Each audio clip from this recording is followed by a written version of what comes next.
I have heard all the requests from you, the viewers. You all wanted to hear some scary stories from your fellow viewers here on YouTube for Shanclen Shadow Productions. Now I have your very first story for you. Oh.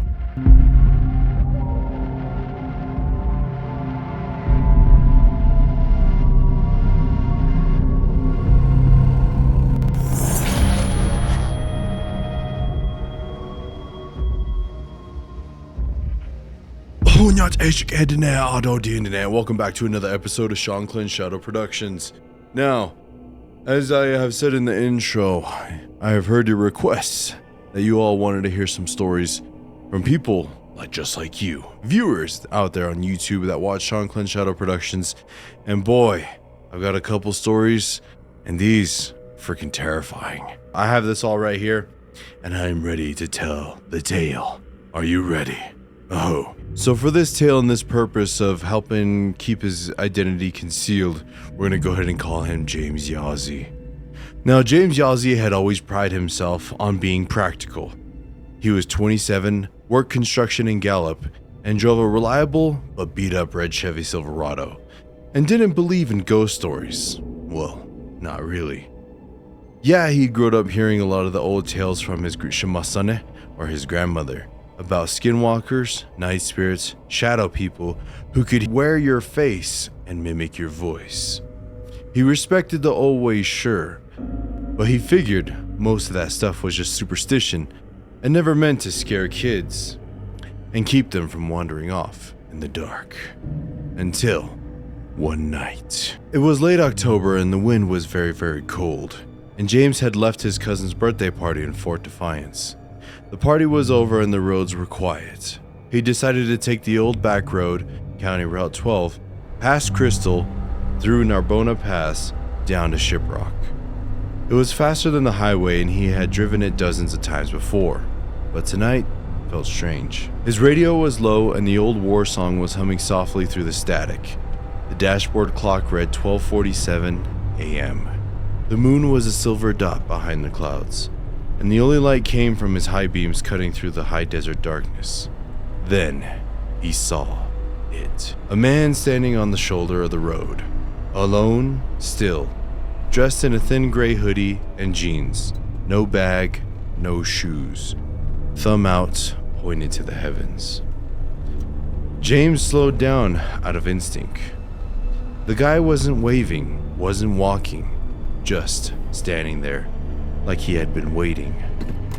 He rolled the window down a little, and then he asked, "Person, are you okay?" The hitchhiker slowly turned his head toward the truck, and James squinted. The man's skin was pale, not white, just grayish, like ash. His features were off, too smooth, too symmetrical, like someone had drawn a face from memory, but got the details all wrong. The man nodded once. No smile, no blink. James kinda hesitated a little bit. Something in his gut told him that this was wrong, but it was freezing and the guy looked half dead. Reluctantly, he reached over and unlocked the door. Told the hitchhiker, "Get in." The hitchhiker climbed into the passenger seat wordlessly. James felt the air shift immediately. The heater was on full blast, but the temperature dropped like it was the first snow on the reservation. His breath fogged up the glass and glanced sideways over his new passenger. The hitchhiker was staring ahead still. His hands rested on his lap, fingernails dirty, skin dry and cracked. "Where are you headed?" James asked, but the hitchhiker said nothing. "Shiprock? Gallup? You got people over there?" Then hitchhiker said nothing. James cleared his throat and turned the radio up a little bit, started making his way down the road. Then it cut to static, loud, angry, buzzing static. And beneath it were voices, whispers, not one voice, but many, overlapping, murmuring, in a language that James did not recognize. Not Navajo, not English, not human. He turned the radio off, but the whispers continued. That's when he realized they weren't coming from the speakers. They were coming from the passenger seat. He looked, The hitchhiker was grinning now, but not with joy. A smile too wide, too full of teeth. Long yellow teeth and his eyes black. Reflective like an animal's, like obsidian stones stuck into a human skull. James slammed on the brakes and he yelled at his passenger, "Get the hell out of my car." He snapped, reaching toward the glove box. The hitchhiker didn't move. He turned his head slowly, but too slowly, like his neck didn't have any bones. Then, the hitchhiker spoke for the first time. "I wore your uncle's skin once." James froze. "What did you say?" he said. The thing grinned wider, and the passenger said, "He cried, just like you will." Right after he heard that, James yanked the glove box open and grabbed a small red pouch his grandmother had given him.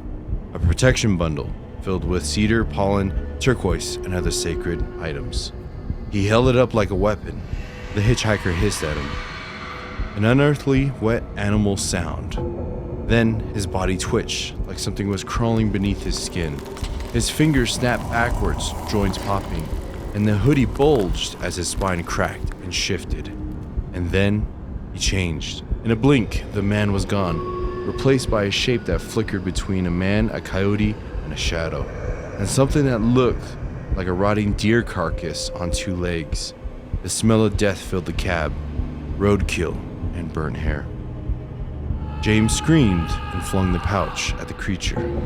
It struck the figure in the chest, and the creature let out a screech, a mix of a man, beast, and wind. Then it ran out the door, just gone. James was alone in the truck, heart pounding, hands shaking, and sweat cold on his skin. He didn't wait. He floored the gas and didn't stop until he saw the porch light at his grandmother's house in Shiprock. His grandmother opened the door before he could even knock.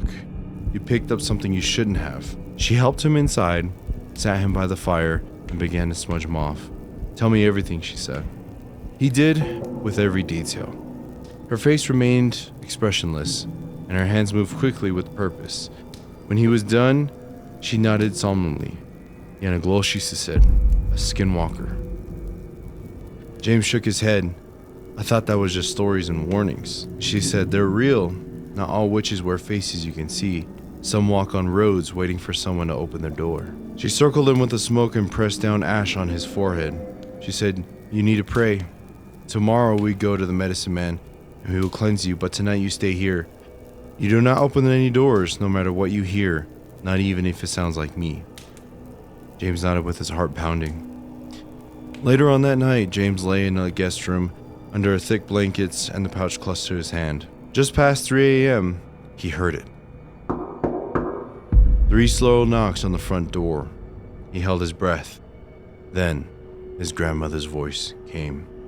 "James, open the door, Shieja. I need your help." He sat up slowly. That voice, it was perfect. Her tone, her cadence, but she warned him. He stayed still. Then the voice changed. It laughed, a low mocking laugh that turned into a coyote's yip, and then into something that scraped across his mind like claws on metal.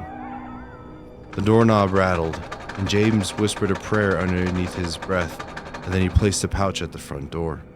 The noise stopped. Outside, the wind picked up again. A long howl echoed across the land, and something dark whispered from the front door. "Next time, I'll wear your skin."